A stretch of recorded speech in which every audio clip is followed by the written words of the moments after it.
It just got real as the Bronny James situation keeps getting crazier and crazier for the Los Angeles Lakers as he came out and put on an absolute clinic in his G League game. And this has big implications going forward. We're going to break that down and discuss what it means, as well as some other Lakers updates following a brutal loss against another team that they definitely should have taken care of business against. Stay tuned for all that in this episode. But before we get into it, if you're a part of the percentage who aren't subscribed to the channel, this is the place to be for daily Lakers content. About 90% of you who are watching right now aren't subscribed, so make sure to hit that subscribe button. And thank you guys again for your continued support over here. Ladies and gentlemen, there's a lot to go over today.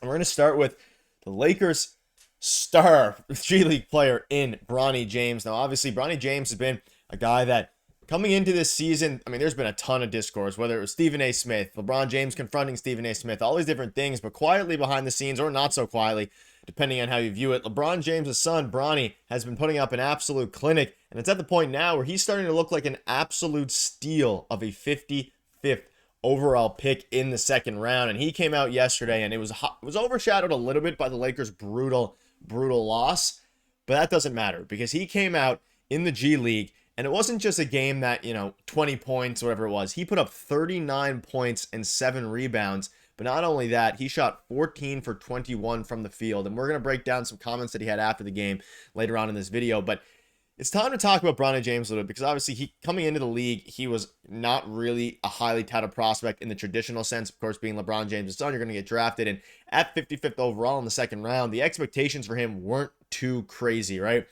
However, he has shown now, of course, starting the season, he had a few stints with the Lakers, a few games, and he looked really uncomfortable. He looked unfinished, which makes sense considering he's a rookie and was, of course, a second overall pick. And maybe if the circumstances were different, if he wasn't LeBron's son, all these different things, he would have been not drafted this year. He would have stayed at college for longer, whatever it ends up being, right? At this point, though, he is now in a very short amount of time, quicker than a lot of prospects in the league in general, has become a very good an up-and-coming prospect. I mean, 39 points and 7 rebounds in the G League is not something to scoff at. And let's not forget, at the NBA level, his kind of projected outline here is a 3-and-D point of attack defender, wing/shooting guard, wherever they decide to play him, point guard even, depending on how his tools continue to work out here.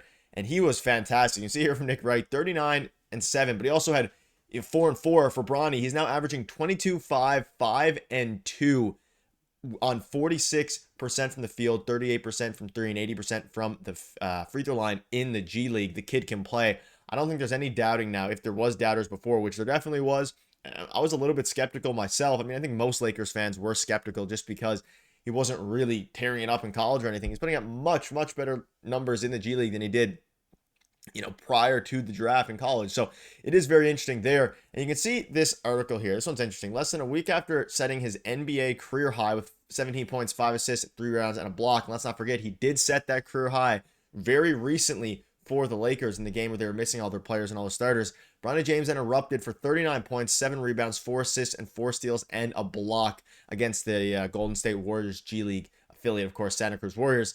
And the former USC Trojans guard is playing the best basketball of his young career. And we've seen that now. It hasn't just been a fluke. This has been happening throughout the entire year. And he is now the youngest player in the G League, averaging 20 points a game, 5 or more rebounds, and 5 or more assists a game. And put on top of that, his number one, or one of his best skills, is his defense, putting up 2 steals and 3s as well. I mean, he's shooting fantastic.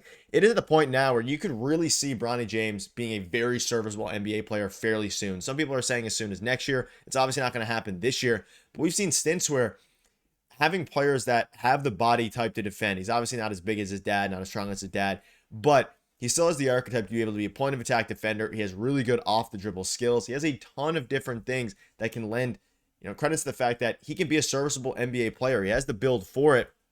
And you can see this here. I think this is from JJ Redick. I think his confidence is growing. I think the next step is just becoming an elite conditioned athlete, because when he does that with his physical tools and his burst and his handle, we think he's going to be an above average to really good NBA shooter. He's going to have a chance to really make an impact, and anything Bronny does will elicit a massive response. But on a night like that, it's hard to ignore the importance of that performance. And this is, of course, following his 17-point game, and then he followed that up by putting up an absolute masterclass of basically a 40-point game in the G League. So he's not only doing it now at the G League level, but he's also doing it at the NBA level when given the opportunity. And again, he's at the point now where his defense is good. If you watch him, his 3-point shot still needs some work, but it's all about confidence with him. And we finally saw the first significant burst of confidence with the Lakers on the game where Dorian Finney-Smith wasn't playing.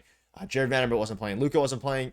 And of course, LeBron wasn't playing. Rui, all those guys weren't playing. So you were able to give Bronny James, especially where LeBron, Luka, and Rui weren't playing, give him a real big chance to play. And now that the team is fully healthy in theory, they're not going to have a ton of room for Bronny James to go out there and obviously be a chance to develop the way he should and he will at the G League level. And again, he's the youngest player right now in the G League, averaging 25-5.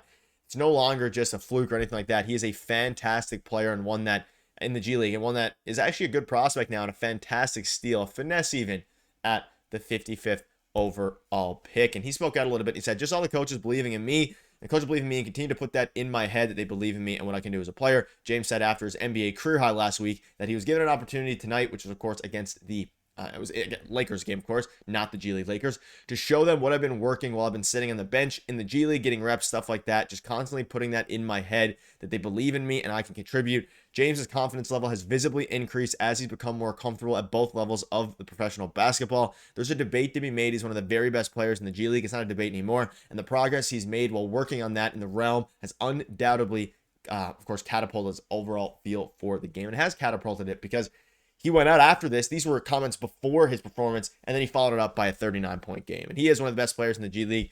And it's crazy to say that because I know a lot of fans out there wouldn't have thought that prior to the season. That'll wrap that section. Let us know down below what your thoughts are on that. And a couple other things before we wrap up here. I've been seeing a lot of discourse about Dalton Knecht getting no minutes.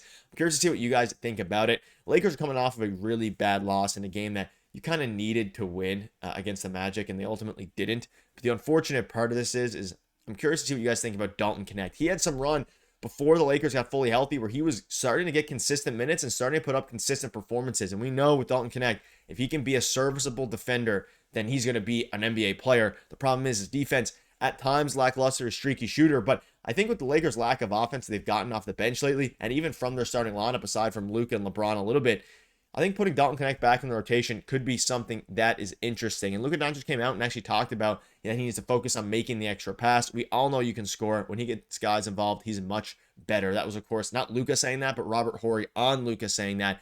And there's also some discourse about Rui Hachimura. I've had him not playing, not a singular regular season game, and should sit out until the playoffs because of the injury that he's dealing with.